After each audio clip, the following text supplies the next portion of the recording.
ఓం నమ శివాయ శ్రీమాత్రే నమః. మిత్రులకి, శ్రేయోభిలాషులకి, అలాగే నన్ను ఇంతగా ఆదరిస్తున్న యూట్యూబ్ ప్రేక్షకులందరికీ కూడా పేరు పేరు ధన్యవాదాలు. మిత్రులారా, మీ అందరికీ కూడా పరాదేవత ఎల్లవెల్లలా మీతో ఉండి మీ మనోవంచలు నెరవేర్చాలని మనస్ఫూర్తిగా కోరుకుంటున్నాను. మీరు చూస్తున్నారు మొక్కని. ఈ మొక్క గురించి మనందరికీ బాగా తెలుసు. ఈ మొక్క పువ్వులు, అలాగే ఈ మొక్క ఆకులు, సర్వాంగాలు అంటే ఈ మొక్కకు సంబంధించిన వేర్లు, కాడ, బెరడు, ఆకులు, పువ్వులు, గింజలు అన్నీ కూడా చాలా చాలా అద్భుతమైన ప్రయోగాలకు ఉపయోగిస్తూ ఉంటారు. మనం నిత్య జీవితంలో ఇది ఎప్పుడు మన ఇంటి దగ్గరలో ఉంటుంది, పంట కాలాల దగ్గర ఉంటుంది. ఇప్పుడు వానలు పడుతున్నాయి, మంచి సీజను, ఈ మొక్కలు బాగా వస్తాయి. పెద్ద పెద్ద చెట్లు అవుతాయి, చిన్న చిన్నవి కూడా ఉంటాయి. అంటే ఉండే వాతావరణ పరిస్థితి బట్టి బాగా పెరుగుతాయి. వీటిని ద్రోణి పుష్పాలు అంటారు, లేదా మన భాషలో తుమ్మి పువ్వులు అంటారు. తుమ్మ కాదు, తుమ్మి పువ్వుల చెట్టు అంటారు. ఈ పువ్వులతో మనం అంతకుముందు చాలా వీడియోలు చెప్పుకున్నాం. శివార్చన కోసం, లక్ష్మీ కటాక్షం కోసం ఈ పువ్వుల్ని ఎలా వాడుకోవాలో అంతకుముందు వీడియోలో కూడా తెలుసుకున్నాం. ఇది పంట కాలువలు అంటే మన మామూలుగా గ్రామీణ ప్రాంతంలోనూ, పట్టణ ప్రాంతం ఎక్కడైనా సరే ఇది చాలా విరివిరిగా వస్తుంది. ఈ మొక్కలో అద్భుతమైన తాంత్రిక శక్తులు దాగి ఉన్నాయి. ఈ మొక్కని మనం విధి విధానంగా వాడుకోగలిగితే, దీని గురించి తెలుసుకుని వాడుకోగలిగితే, ఆయుర్వేద పరంగా కాకుండా తాంత్రిక పరంగా కూడా చాలా అద్భుతమైన ఫలితాలను చూడగలుగుతాం. ఈరోజు మనం ఒక 2 తాంత్రికమైన విషయాలు, అంటే మనం జీవితంలో ఎదుర్కొంటున్న కొన్ని సమస్యలకి తేలికైన పరిష్కారాన్ని ఈ మొక్క ద్వారా తెలుసుకుందాం. అలాగే మీకు ఈ వీడియో నచ్చినట్లయితే లైక్ చేయండి, నా ఛానల్ సబ్స్క్రైబ్ చేసుకోండి, గంట సింబల్ని యాక్టివేట్ చేసుకోండి, 10 మంది మిత్రులకి షేర్ చేయండి మీకు నచ్చితేనే. ఈ మొక్క చెప్పుకున్నాం, సంస్కృతంలో దీన్ని ద్రోణి పుష్పాలు అంటారు, తెలుగులో తుమ్మి పూలు అంటారు. లోకల్ భాషలో ఇంకా అంటే గ్రామీణ ప్రాంతాల్లో మనకున్న 3 ప్రదేశాలు, అంటే ఇటు కోస్తా కావచ్చు, రాయలసీమ, తెలంగాణ, రకరకాల పేరుతో పిలుస్తూ ఉంటారు. ఈ మొక్క వేరు మనకి ఒక అద్భుతమైన శక్తిని ఇస్తుంది. ఈ మొక్క వేరుని మనం విధి విధానంగా తెచ్చుకొని మనం తావీజులో పెట్టి ధరించినట్లయితే చాలా అద్భుతమైన ఫలితాలు ఉంటాయి. ఎలా తెచ్చుకోవాలి, ఏ విధంగా తెచ్చుకోవాలి చెప్తాను.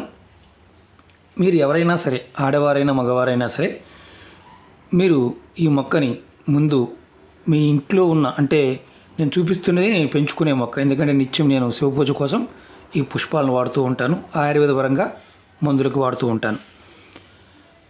ఈ మొక్కని మీరు ముందుగా ఎక్కడైనా సరే, ఏ ప్రదేశంలో అయినా సరే ఐడెంటిఫై చేసుకోండి.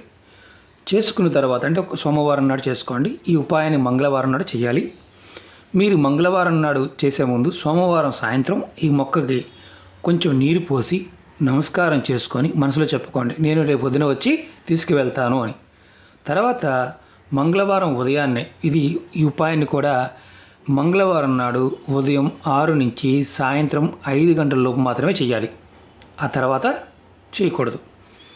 ఈ చెట్టుని మీరు సోమవారం నాడు నిమంత్రం చెప్పుకున్నారు, మంగళవారం నాడు ఈ చెట్టుని మీరు ఉదయాన్నే వెళ్ళి నమస్కారం చేసుకొని మీ కోరిక ఎలా చెప్పుకోవాలో చెప్తాను. నాకు అంటే నా కుటుంబ అవసరానికి, నాకు ఉన్న బాధలకి నేను నిన్ను తీసుకువెళ్తున్నాను, నా బాధల నుంచి నాకు విముక్తి కలగాలి అని చెప్పుకొని తీసుకోవాలి. ఈ మొక్కని సమూలంగా అంటే మొదలు కనిపిస్తుంది కదా, పెద్ద మొక్క అనుకోండి, ఈ లావు కూడా అవుతాయి. ఒక్కొక్కసారి ఇవి 2.5 ఫీట్ కూడా పెరుగుతాయి. అంటే మంచి వాతావరణం, మంచి నేల ఉన్నప్పుడు బాగా పెరుగుతాయి, బాగా పువ్వులు కూడా వస్తాయి. ఈ మొక్కని మీరు వేళ్ళతో సహా పీక్కురావాలి. తెచ్చుకొని ఏదైతే వేలు తెచ్చుకుంటారో ఆ వేళ్ళు చక్కగా కడిగి మీరు అదే రోజున పక్కన పెట్టుకోండి.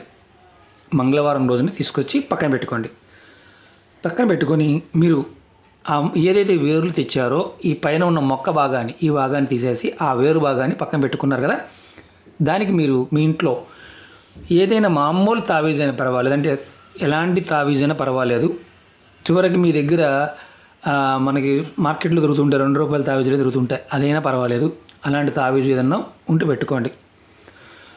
ఎవరికైతే ఎక్కువగా అంటే నజర దోషాలు అంటే కన్ను దృష్టి ఎక్కువగా ఉండి పిల్లలకు కానీ పెద్దలకు కానీ, అలాగే భూత ప్రేత పిశాచ బాధలు అంటే దెయ్యాలు భూతాలు గాలి ఇలాంటి అంటే ఎక్కువ వింటూ ఉంటాం. దాన్ని మా మీద ఎవరు ప్రయోగం చేశారండి, దానివల్ల ఇబ్బంది పడుతున్నాము అలా అనిపించిన ఆ వేరుని మీరు ఆ తావీజులో పెట్టుకొని, ఇంకొకటి ఏంటంటే మీరు ఈ మంగళవారం తెచ్చుకున్నారనుకోండి, మళ్ళీ నెక్స్ట్ మంగళవారానికి ఆ వేరుని అంతవరకు అది మీరు పూజా మందిరంలో పక్కన పెట్టుకోండి. మంగళవారం నాడు తెచ్చుకున్నాం, కట్ చేసాం, చెట్టు పై తీసేసాం, ఆ వేరు మాత్రం అక్కడ పెట్టాం. అది నెక్స్ట్ మంగళవారం, ఈ మంగళవారం తెచ్చుకుంటే పై వచ్చే మంగళవారానికి మీరు ఉదయాన్నే స్నానం చేసి ఆ తావీజులో ఆ వేరు ముక్కని, చిన్న వేరు ముక్కని కానీ పెద్ద వేరు ముక్కని పర్వాలేదు, తావీజులో పెట్టుకొని ధూపం చూపించి సాంబ్రాణి చూపించి అది చక్కగా బిగించండి. తర్వాత దాన్ని ఒక ఎర్రటి కలర్ దారంలో మీ మెడలో కానీ లేదంటే మీ చేతి జబ్బకు కానీ మీ మొలదారానికి కానీ కట్టుకోండి. అలా కట్టుకోవడం వల్ల ఏమవుతుందంటే మీ మీద దుష్టగ్రహ బాధలు అంటే ఒక రకంగా చెప్పాలంటే తాంత్రిక పీడల్లో ఈ భూత ప్రేత పిశాచ బాధలు, అలాగే కనుదృష్టి, జనదృష్టి, నరదృష్టి ఇలాంటివి అంటుంటాం కదా, అవి మీ మీద పని చెయ్యవు. Number 1 point.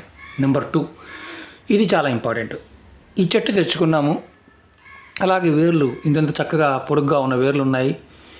ఎవరికైతే అనుకోకుండా యాక్సిడెంట్లు అవుతున్నాయి, అనుకోకుండా సంఘటనలు జరుగుతున్నాయి, మీ జీవితంలో చాలా ఇబ్బంది పడుతున్నారు, అలాంటి వారు ఆ వేరుని, ఈ చెట్టు వేరుని ముక్కలు చేసుకోండి. చిన్న చిన్న ముక్కలు, ఇంత ముక్కలు కట్ చేసుకోండి. నేను చూపిస్తాను మీకు. నేను చూడండి, ఇది వేరు అనుకోండి, ఈ చెట్టు వేరు అనుకోండి, ఇంత ముక్కలు కట్ చేసుకోండి, చిన్న చిన్నవి. అలా ఒక 108 ముక్కలు కట్ చేసుకోండి. కట్ చేసుకొని మీరు ఆ ముక్కలని తెల్లటి దారంతో ఒక్కొక్కటి కట్టి 108 కూడా ఒక మన పూలు ఎలాగైతే కడతామో అలా కట్టండి. కట్టుకొని ఎవరికైతే ఇబ్బంది పడుతున్నారో అంటే అన్ఎక్స్పెక్టెడ్గా అనుకోకుండా చాలా ఇబ్బందులు, ఆర్థిక ఇబ్బందులు, మానసిక ఇబ్బందులు, శారీరక ఇబ్బందులు, అంటే ఏదో ఒక సమస్యతో ఎప్పుడు అంటే అనుకోకుండా సంఘటన జరుగుతున్న వారు ఎవరైనా సరే ఈ చెట్టు వేరు మాలని ధరించినట్లయితే వారికి అనుకోని సంఘటన జరగకుండా ఉంటాయి, వారికి రక్షణగా ఉంటుంది. అసలు మరి మనం ఇంతవరకు అన్నీ చెప్పుకున్న బాగానే ఉంది. ఈ చెట్టుకి ఎంత శక్తి ఉంది అనేది మన పురాణాల్లో కూడా చాలా వివరంగా ఉంది. ఎందుకంటే కొన్ని చెట్లు, కొన్ని మొక్కలు ఆధ్యాత్మికంగా కూడా మన పూర్వీకులు మనకి చాలా అద్భుతమైన విషయాలు చెప్పడం జరిగింది. మనం వినాయకుడికి వాడుతూ ఉంటాం. శివార్చనకి గనక ఈ పువ్వులు వాడినట్లయితే శివుడు చాలా త్వరగా ప్రసన్నం అవుతాడు, లక్ష్మీ కటాక్షం కలుగుతుంది, ధనానికి లోటు లేకుండా ధనం వస్తూనే ఉంటుందని శాస్త్రం చెప్పాను. కాబట్టి మీరు ఈ పువ్వులను కూడా, మీరు ఈ మొక్కల్ని ఇంట్లో కూడా పెంచవచ్చు, అందుట్లో భయపడాల్సిన విషయం ఏమీ లేదు. నేను రకరకాల మొక్కలు పెంచుతుంటాను. ఇదే కుండీలో మీకు చూస్తున్నారు కదా, నేల ఉసిరి ఆయుర్వేద పరంగా వాడుకోవడానికి, అలాగే పసుపు, అల్లం ఇలాంటివన్నీ కూడా నేను పెంచుతూ ఉంటాను. మీకు ఎందుకు చెప్తున్నానంటే ఈ మొక్కల యొక్క గొప్ప శక్తి మనకు తెలుసుకోకపోవడం వల్ల మన ఇంట్లోనే ఉంటాయి, కుండీల్లో సహజంగా కూడా పెరుగుతాయి, కానీ పిచ్చి మొక్కలు అనుకుంటే తెలియదు. కాబట్టి అందుకే ఒకసారి జాగ్రత్తగా చూడండి. ఆకులు ఎలా ఉంటాయి, బాగా కొంచెం బలిష్టంగా ఉన్నప్పుడు ఆకులు పెద్దగా కూడా అవుతాయి. జనుము అంటారు, మామూలుగా గేదెలు మేపడానికి ఆవులకి, గేదెలకి, అలాగే వీటికి కోస్తా ప్రాంతంలో జనుము వేస్తారు. ఆకు కూడా ఇలాగ పొడుగ్గా ఉంటుంది, దాని పూలు ఎల్లో కలర్లో ఉంటాయి. ఇది శంకు పూలాగా ఉంటుంది, తెల్లగా ఉంటుంది, చిన్నగా ఉంటాయి. చూడండి, ఈ చెట్టుని విధి విధానంగా నేను చెప్పిన విధంగా తెచ్చుకోండి అవకాశం ఉంటే, ఎందుకంటే ఇది సీజన్ కాబట్టి ఖచ్చితంగా దొరుకుతాయి, ప్రయత్నించేయండి. అలాగే మీరు ఆయుర్వేద పరంగా కూడా దీని గురించి ముందు రోజుల్లో నేను వీడియో చెప్తాను.